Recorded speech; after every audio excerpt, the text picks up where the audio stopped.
Bíblia é certamente o livro mais impressionante e fantástico de toda a história. São 66 livros que revelam a palavra de Deus em forma de poesia, narrativa, profecias e muitos outros gêneros literários. Hoje queremos conversar sobre o texto de Mateus, capítulo 13, versículos 24 a 30 e também 36 a 43, onde Jesus conta e explica a parábola do joio no campo. Você sabe o que é uma parábola? E você sabe como interpretar as parábolas que Jesus contou? Para conversar a respeito deste texto, convidei o meu querido amigo e colega Júlio Yant. Nos formamos juntos no Seminário Concórdia, na turma do Centenário em 2003. Hoje o Júlio mora em Cascavel, no Paraná. Então, Júlio, desvenda aí para o pessoal o que é uma parábola e por que Jesus tantas vezes usou esse tipo de comunicação. E aí, pastor Fernando, tudo legal? Prazer falar contigo, também com o pessoal do canal da Comunidade São Paulo. É uma alegria, obrigado pelo convite. Já faz tanto tempo, né? 17 anos. A nossa juventude já não é mais a mesma, os nossos cabelos também não. Mas vamos então conversar um pouquinho sobre parábolas. Como tu disseste, a parábola é um dos tantos gêneros literários que a Bíblia tem. Parábola é uma palavra que significa, a rigor, comparação. Se trata de uma história simples do dia a dia, uma história que muito bem poderia acontecer no cotidiano e que com ela se compara a algo espiritual, divino. Então se trata de uma mensagem vinda do céu, mas na forma de uma história do nosso dia a dia, aqui humano, terreno. Nós não estamos muito acostumados com ouvir histórias. A minha geração ainda, antes de dormir, ainda ouvia histórias. Mas a geração dos meus filhos, por exemplo, é a geração da tela. Eles não ouvem, eles veem a história, né? Mas na Palestina do tempo de Jesus era muito comum contar histórias.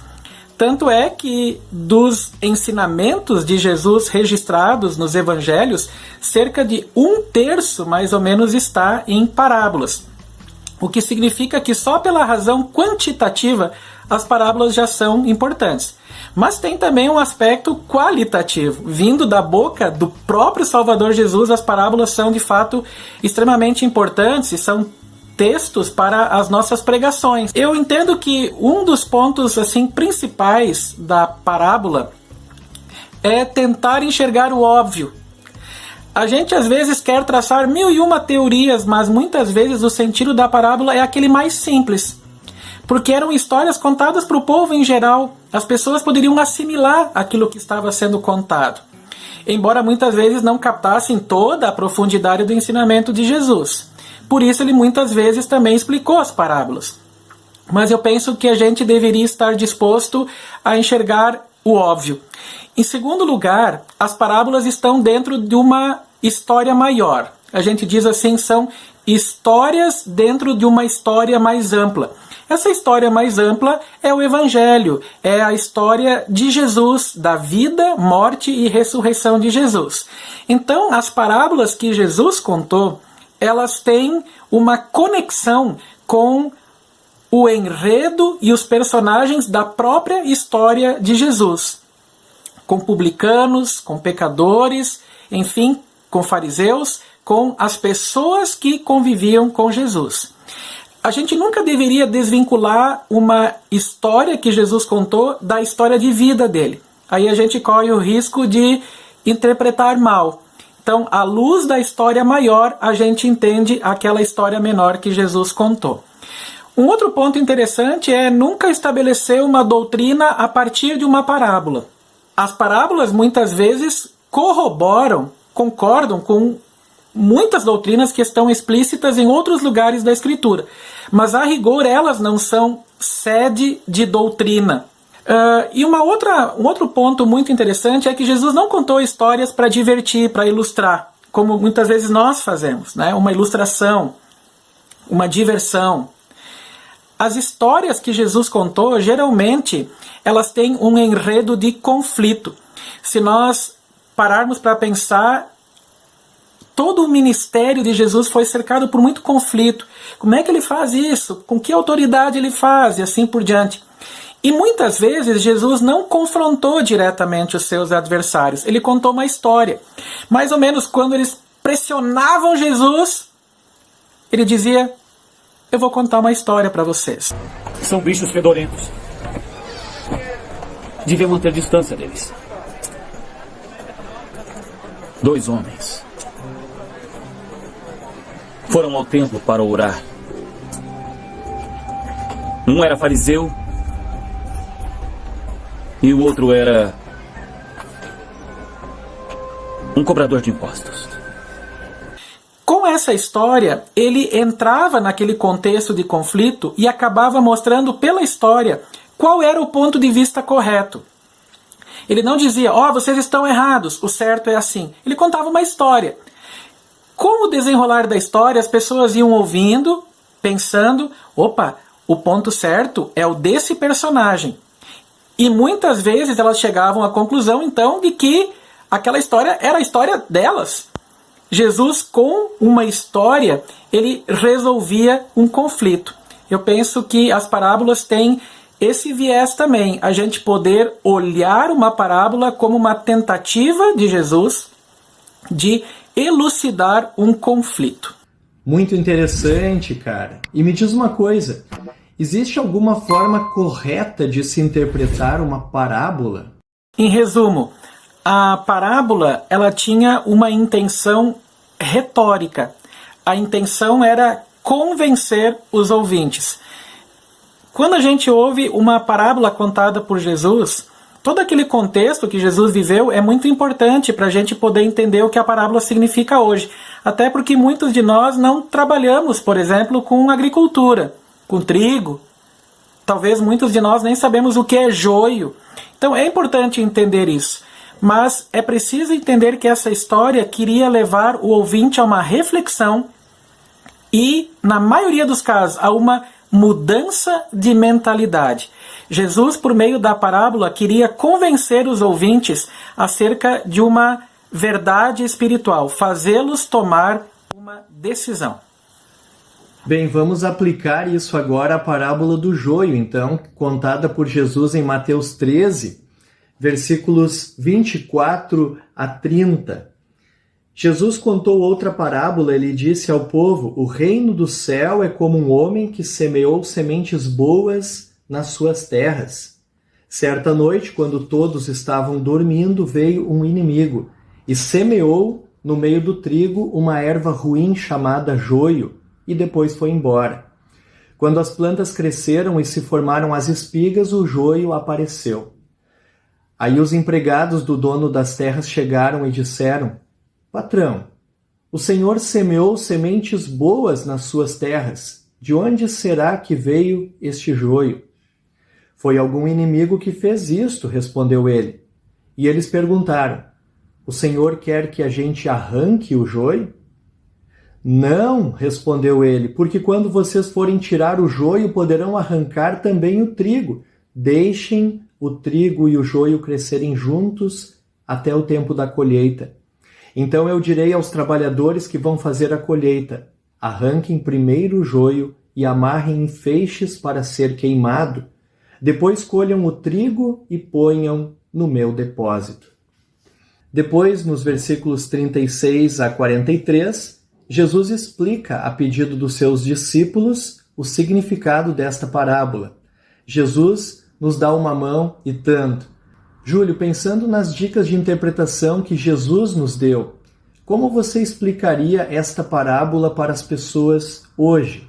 Bom, a parábola do joio e do trigo tem uma grande vantagem. Jesus explicou a parábola. Ele explicou o que era cada personagem, cada elemento da parábola, né? Então ele disse o seguinte: olha, teve um proprietário de terras, que é Deus, que semeou uma boa semente, o trigo, no seu campo. O trigo, a boa semente, são os cristãos, os filhos de Deus pela fé em Jesus, batizados no Deus triuno. O campo não é a igreja, o campo é o mundo que a gente vive. À noite veio um inimigo, que é o diabo, e semeou joio no meio daquele trigo. O joio são os descrentes, aqueles que não pertencem ao Salvador Jesus. Os empregados da plantação ficaram assustados ao ver que o joio e o trigo cresciam juntos e queriam arrancar o joio. E o dono disse, não vamos arrancar, porque arrancando o joio a gente pode arrancar o trigo também. Isso só vai acontecer lá na colheita, quando os encarregados da colheita, que são os anjos, eles então vão separar o joio do trigo. Isso vai acontecer no juízo final. Uma primeira coisa que chama atenção é o jeito como os dois semeadores semeiam. Deus semeia de dia, o diabo semeia de noite. Deus semeia às claras, o diabo semeia nas trevas. Deus está interessado na verdade. O diabo quer as coisas dúbias, ambíguas, falsas. Vamos traçar um paralelo. Quem está por trás, então, dessas verdades que a gente escuta hoje em dia? Verdades que são, na verdade, mentiras, de que não existe uma verdade absoluta, de que todos os caminhos levam a Deus e assim por diante. Quem está interessado nesse tipo de semeadura? Para a gente refletir.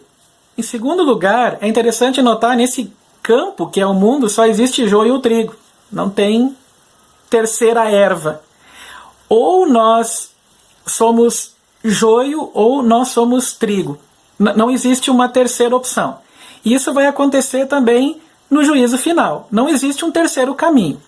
Isso quer dizer o seguinte, por mais duro que isso possa ser, ou nós nos comprometemos e seguimos a Jesus, ou então nós somos joio.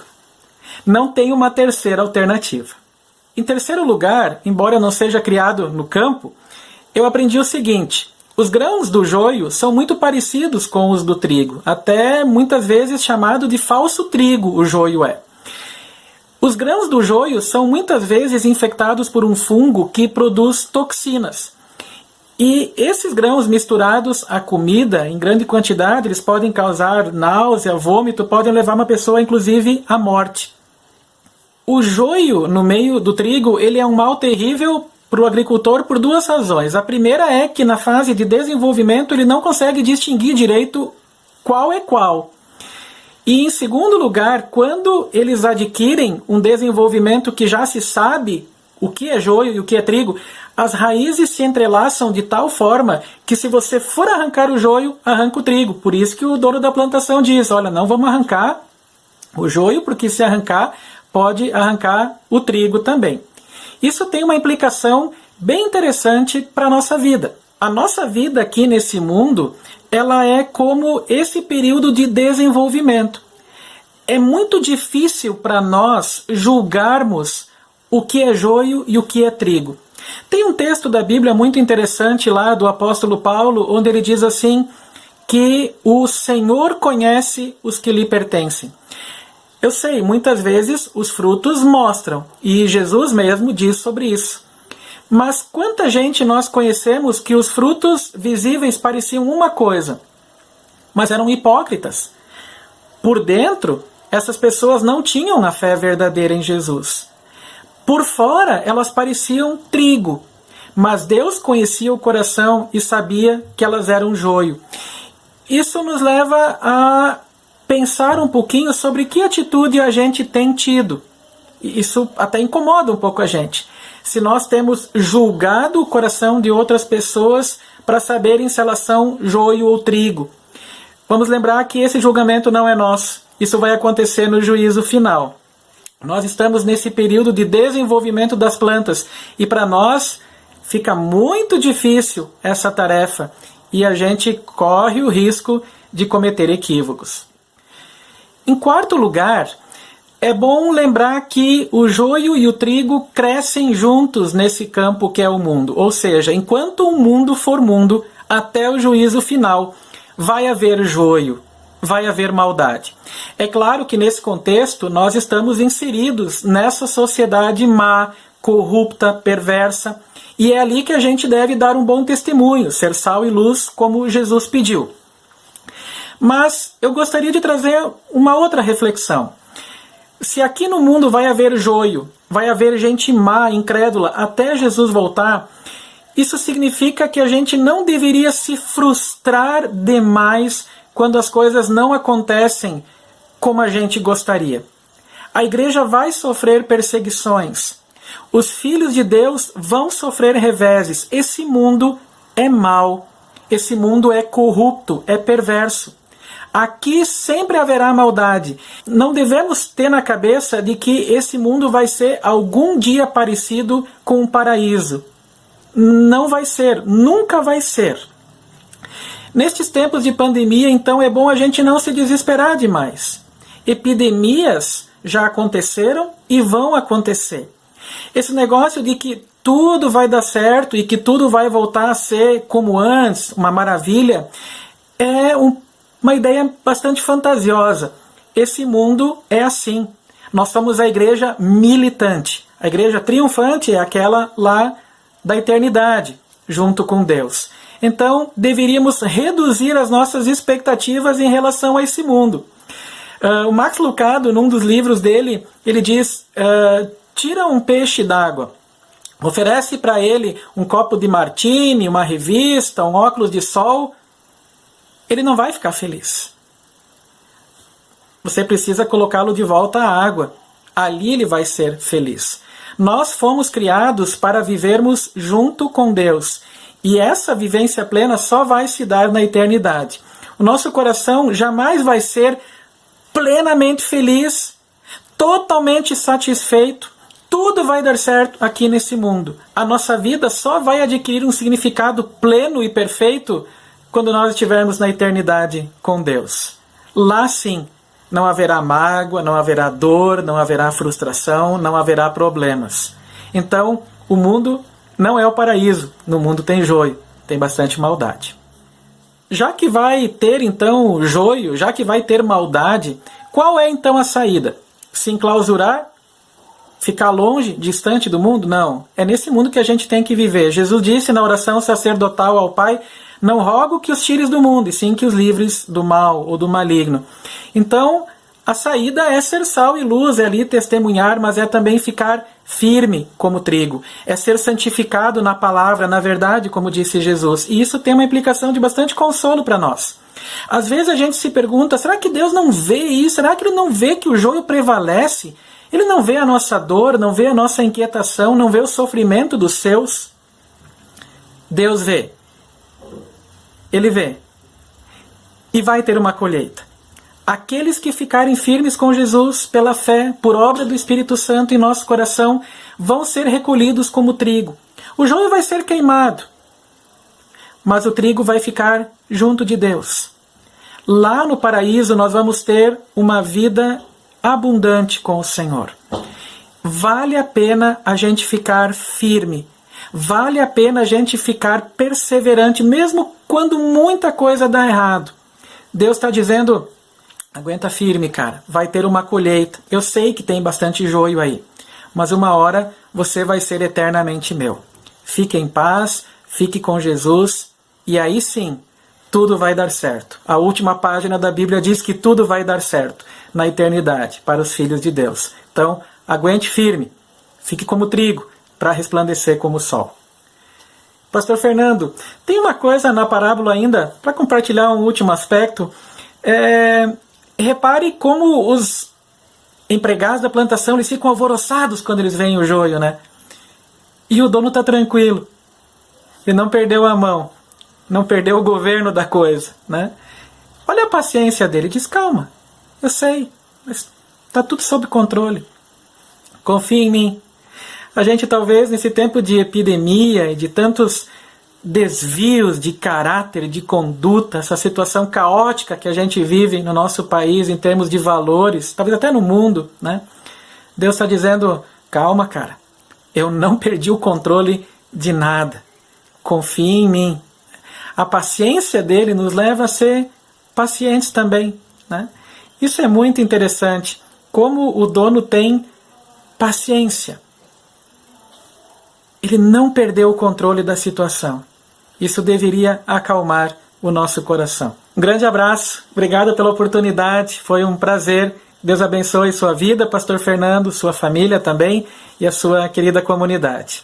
Fiquem todos bem, na paz do Senhor e um abração. Muito obrigado, Júlio, por dedicar esse tempo aí para conversar com a gente. Que Deus continue abençoando a ti, também a tua família aí no Paraná. E se você achou esse papo interessante e edificante, não esqueça de deixar o seu like e compartilhar essa mensagem com os seus amigos e amigas. E se você não quer perder nenhum vídeo, inscreva-se no nosso canal. E que o nosso Deus triuno, Pai, Filho e Espírito Santo, continue abençoando a sua vida, hoje e sempre.